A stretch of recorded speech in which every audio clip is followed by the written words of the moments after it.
Welcome to our channel. Today we how to connect Receipt Bank to Xero for bookkeeping automation. Quick tutorial step by step clearly. To connect Receipt Bank to Xero for bookkeeping automation, begin by logging into your Receipt Bank account. On the main dashboard, locate and click on the Settings menu. Select Integrations from the options presented. In the list of available integrations, find and click on Xero.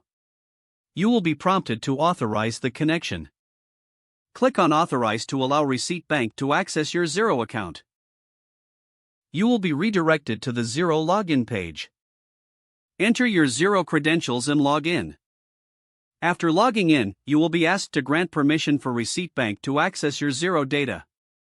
Review the permissions and click Allow Access. Once authorized, you will be redirected back to Receipt Bank. Your Xero account will now be linked to Receipt Bank. Next, configure your integration settings according to your preferences. You can choose which clients or projects to sync with Xero. Make sure to set the appropriate account mappings in Receipt Bank. This ensures that your transactions will be categorized correctly in Xero. After setting up your preferences, click Save. Now, your Receipt Bank and Xero integration is complete.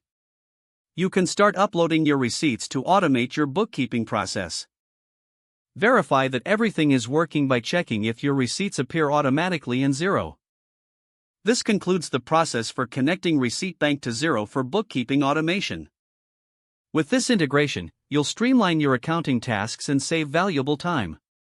If the page does not load, refresh the browser or try again in a private or incognito window.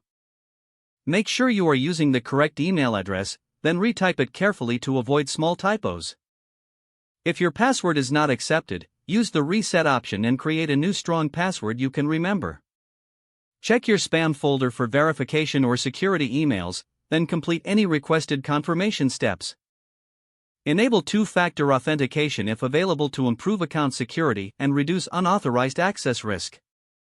After signing in, review your profile details so your contact information and settings are accurate and current. If you see an error message, note it down and try again after restarting your device and internet connection. Log out when you finish, especially on shared devices, to keep your account and payment information secure. If the page does not load, refresh the browser or try again in a private or incognito window. Don't forget to like this video and subscribe to our channel for more step-by-step tech guides.